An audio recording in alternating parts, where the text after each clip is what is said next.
તો અમદાવાદના નાના ચિલોડામાંથી બોગસ હોસ્પિટલ ઝડપાઈ છે। ધર્મેન્દ્ર ઉર્ફે સંજય પટેલ ડોક્ટર બનીને ચલાવતો હતો આ હોસ્પિટલ। એએમસીનું નકલી સર્ટિફિકેટ બનાવીને ચાલતી હતી આ હોસ્પિટલ। 3 સ્ટાર હોસ્પિટલના નામથી આઈસીયુ ટ્રોમા સેન્ટર ચાલતું હતું। રજિસ્ટ્રેશન વગરની હોસ્પિટલના ખોટા સહી સિક્કા કરવામાં આવ્યા। અલગ અલગ ડોક્ટરના નામના ખોટા કે મેડિકલ રિપોર્ટ બનાવવામાં આવ્યા। ગુજરાત મેડિકલ કાઉન્સિલના ઇસ્યુ થયેલા નંબરનો દુરુપયોગ કરાયો છે। દર્દી પાસેથી ગેરકાયદે સારવારના રૂપિયા પણ વસૂલાતા હતા।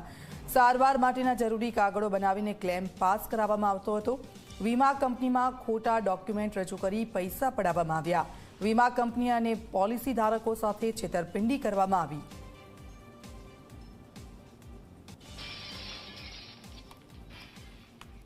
ગુજરાતના પહેલા નકલી અધિકારી, ત્યારબાદ નકલી વસ્તુઓ અને હવે જે છે એ નકલી હોસ્પિટલ આખી પકડાય છે અમદાવાદના નાના ચિલોડા ખાતેથી।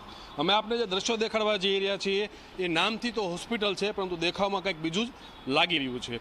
આ જો વાત કરવામાં આવે તો નાના ચિલોડા ખાતે આવેલા સર્કલ ઉપર શિખર એવન્યુના 6થા માળ ઉપર 3 સ્ટાર નામથી આખી જે છે હોસ્પિટલ ચાલતી હતી।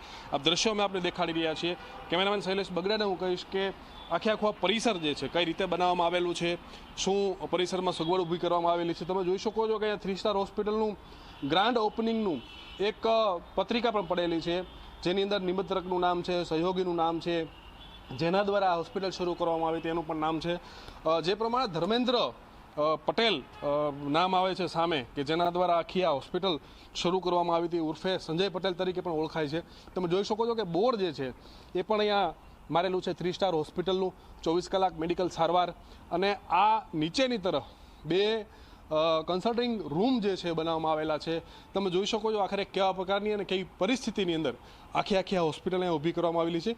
બોગસ હોસ્પિટલ હોવાનું સામે આવ્યું છે અને અહીંયા આઈસીયુ, ટ્રોમા, ઇમરજન્સી સારવાર જે છે પણ થતી હતી। દારૂની બોટલ પણ તમે જોઈ શકો છો અત્યારે નજરે પડી રહી છે, ખાલી બોટલ છે, પરંતુ એટલે ક્યારે પણ કોકે તો અહીંયા પીધું હશે એવું કહી શકાય, જે પ્રમાણે બોટલ અહીંયા પડી છે પ્રમાણે। બીજી તરફના દ્રશ્યો દેખાડીએ તો આ પરિસર છે, અહીંયા પણ એક બીજું બોર્ડ મારેલું છે। આખું બિલ્ડિંગ જે છે એનો આ 6થો માળ આખો બંધ હોય એ પ્રકારના કચરો અને દ્રશ્યો દેખાઈ રહ્યા છે।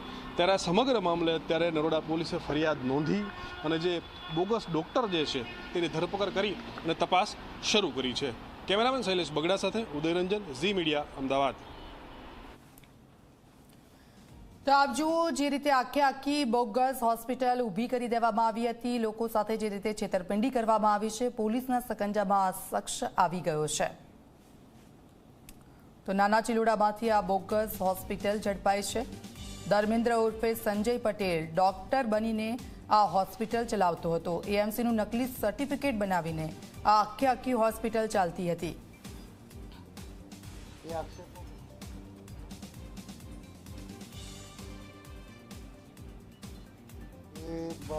એક ડુપ્લિકેટ જે ડૉક્ટર કહી શકાય, ધર્મેન્દ્ર ઉપર સંજય પટેલ કરીને, એને આખી 3 star hospital ICU and trauma centre નામની એક આખી જે છે ઊભી કરેલી।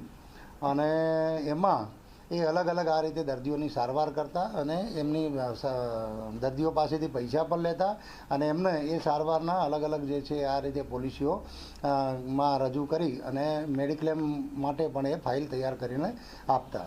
અને આ સમગ્ર જે ઘટનામાં આપણે જોવા જઈએ તો એમને જે અત્યાર સુધી 2,08,672 રૂપિયાની જે મેડિક્લેમ માટેની એમને જે ફાઇલિંગ કરેલું પોલિસી માટે એચડીએફસી એર્ગોમાં, એમાં જે એમને જે ડોક્યુમેન્ટ્સ આપેલા એ તમામ ફોર્સ ડોક્યુમેન્ટ છે। જે હોસ્પિટલનું રજિસ્ટ્રેશન છે જેમાં આપણે એએમસીનું જે ફોર્મ 5C જે લેવામાં આવે છે એ બી આખું બોગસ એને સહી સિક્કા કરીને ઉપજાવી કાઢેલું છે।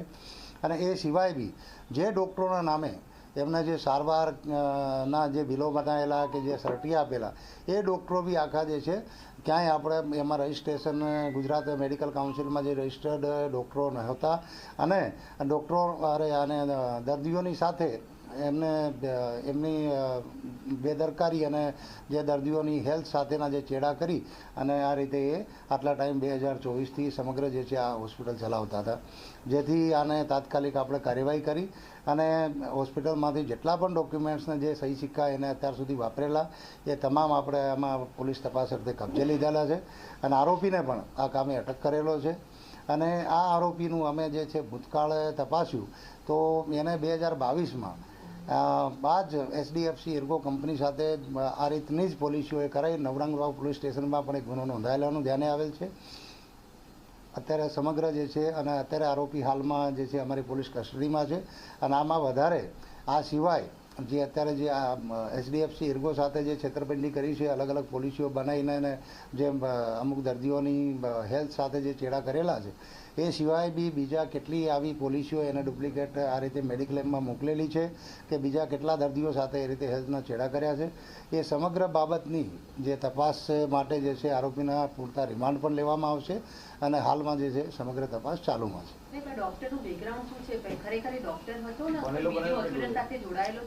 નહીં, એને કોઈ જાતની પોતાની પાસે કોઈ એવી કોઈ ડિગ્રી નથી કે જે પોતે સારવાર કરી શકે.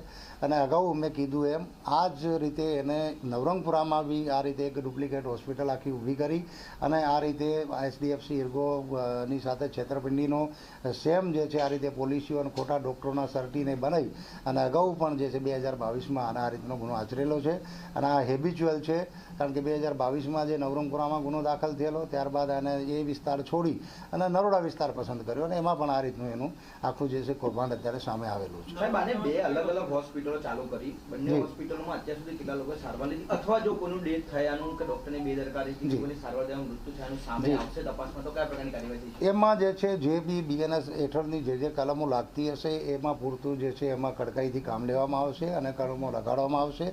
અને જે છે અત્યાર સુધી કેટલાય સારવાર લીધી એનું બીજું ત્રીજું એ દરેક પાસાઓમાં અમારા જે છે ટીમો લગાડી એના અત્યાર સુધીનું, કારણ કે એના રજિસ્ટોર બધા જે કબજે લીધા છે એમાં સમગ્ર જે છે એને કેટલા અત્યાર સુધી જ્યારથી ચાલુ કરી ત્યારથી કેટલા દર્દીઓની સારવાર કરી કે આના સિવાય એસડીએફસી સિવાય પણ અન્ય કોઈ પોલિસીમાં કે અન્ય કોઈ મેડિક્લેમ માટે પણ ફાઇલો તૈયાર કરી હોય તો એ દિશામાં બી અત્યારે તપાસ કરવામાં આવનાર છે. અત્યારે પ્રાથમિક દ્રષ્ટિએ તો જે, કારણ કે અત્યારે આપણે અરજીની તપાસના કામે જે પ્રમાણેનું આપણે જે તપાસ અત્યાર સુધીની થઈ એમાં તો અત્યારે એકલો જ ઇન્વોલ્વમેન્ટ જણાય છે. એ સિવાય બી કારણ કે આના રિમાન્ડ લેવામાં આવશે, એની પાસેથી જે અમુક હોસ્પિટલમાંથી અમુક દસ્તાવેજો જે આપણે રેકર્ડ કબજે લીધું છે એમાં અન્ય પણ કોઈ જો આની સાથે સંકળાયેલ હશે તો એને બી આ ગુનાના કામે જે છે ધરપકડ કરવામાં આવશે. આરોપી હોસ્પિટલ જ શા માટે કરતો હતો? ફેમિલી કોઈ બેકગ્રાઉન્ડ છે ડોક્ટરનું કે પછી એ જાણતો તો આ ડોક્ટર કે ડોક્ટર? અત્યારે પ્રાથમિક જે છે એમાં આવું કંઈ જણાઈ આવતું નથી, બરાબર છે. અને અત્યારે હાલ આરોપી અમારી કસ્ટડીમાં છે અને એની સઘન પૂછપરછ ચાલુમાં છે અને વિશેષમાં કંઈ બી જાણવા મળશે તે પાછળ. સમગ્ર મામલો કેવી રીતે સામે આવ્યો? મેં આપને જેમ વાત કરી, સમગ્ર મામલામાં જે એસડીએફસી એર્ગોના એક ડૉક્ટર શ્રીનિવાસ કરીને છે જે આ કામના ફરિયાદી છે, એમને શરૂઆતમાં આપણે પોલીસને એક અરજી આપેલી અને એ અરજી આધારે આપણે તપાસ કરી તો તપાસ દરમિયાનમાં સમગ્ર જે આ ઘટના છે આખી સામે આવેલી છે. ને અત્યારે જે છે જે દર્દીને અમને જે સારવાર કરીને જે મેડિક્લેમ માટેની જે ફાઇલ તૈયાર કરી આપેલી જે ફરિયાદમાં જ ઉલ્લેખ છે એમને જે છે એ આધારે જ જે આપણને ખબર પડી કે ખરેખર એમને ખોટી સારવારનું જે આ મેડિક્લેમ માટેનું આખું જે છે આપેલું.